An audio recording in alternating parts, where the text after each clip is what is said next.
Chapter 14.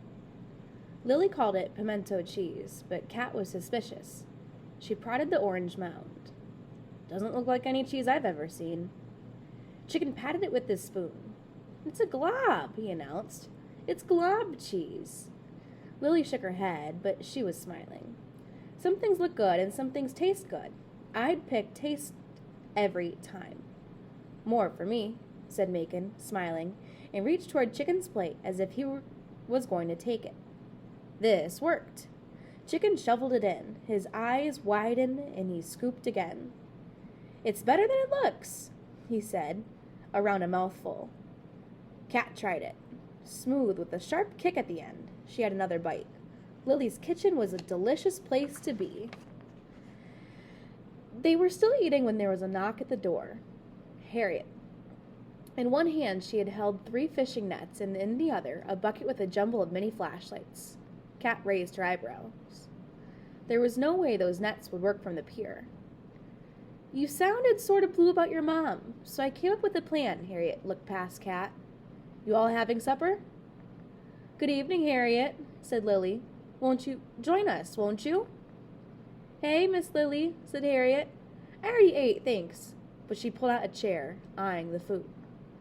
Nonsense, said Lily, placing a plate in front of her. Well, maybe I've got room. Harriet dug in. Lily grinned. Tell me about all this stuff. Harriet wiped her mouth. Yesterday was a bad day, fishing, and today Kat's having a bad day, period. We need something to change our luck, said Harriet. Lily looked puzzled. Night fishing? Not fishing, said Harriet, grinning. Hunting. A grin spread over Macon's tanned face, transforming it into a map of creases and wrinkles. Think it's warm enough? He asked Harriet. I reckon so. It's practically July. What are y'all talking about? Said Lily. At the same time, Harriet and Macon said, Ghost crabbing. Ghost crabbing? Asked Kat. What's that? You don't know ghost crabs? Asked Harriet between bites. They mostly hide during the day, but sometimes they pop out for a spell. They're the same color as the sand, with little eyeballs that stick up. Harriet scuttled her hand across the table.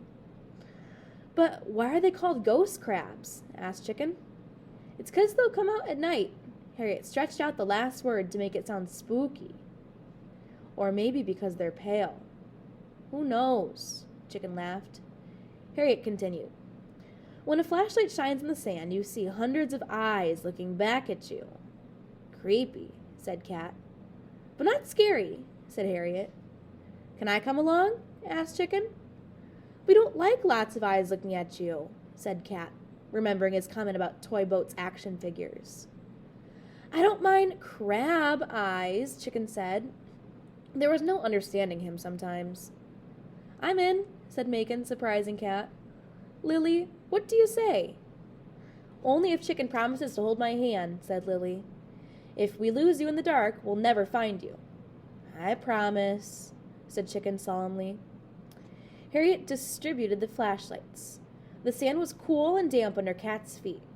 At first there was nothing, but then, in a beam of light, There's one, called Harriet. She scurried after a crab the size of a quarter, which disappeared into its burrow before Harriet could reach it. There, Caterpillar, there, called Chicken, pointing his flashlight. The beam illuminated a group scurrying sideways across the sandy terrain. She raced after them. The one closest to her was the largest. She smacked her net down. I got one, she shouted.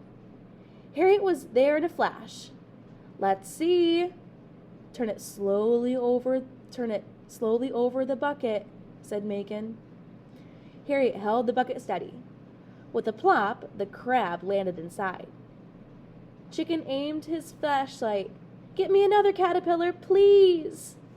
Kat and Harriet dashed along the shore, chasing the funny little ghost crabs. They brought their prisoners to Chicken, who proudly guarded the bucket. Finally, they counted them.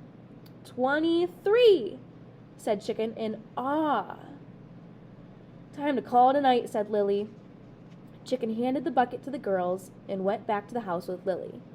Kat found herself wishing he'd fall asleep in the bedroom bed again. Ready to let go? Harriet asked. Later, ghost crabs, said Cat. They tipped the bucket slowly. Crabs scuttled in all directions. May you never eat a baby sea turtle, added Harriet. The unlucky streak is officially broken, said Cat. Next up, catching an actual fish. They walked Harriet to the corner. She crashed the screen door open and disappeared into the house. There was no way to miss Harriet coming or going. What do you think? Asked Macon. Will that do the trick? Cat didn't know, but she could hope.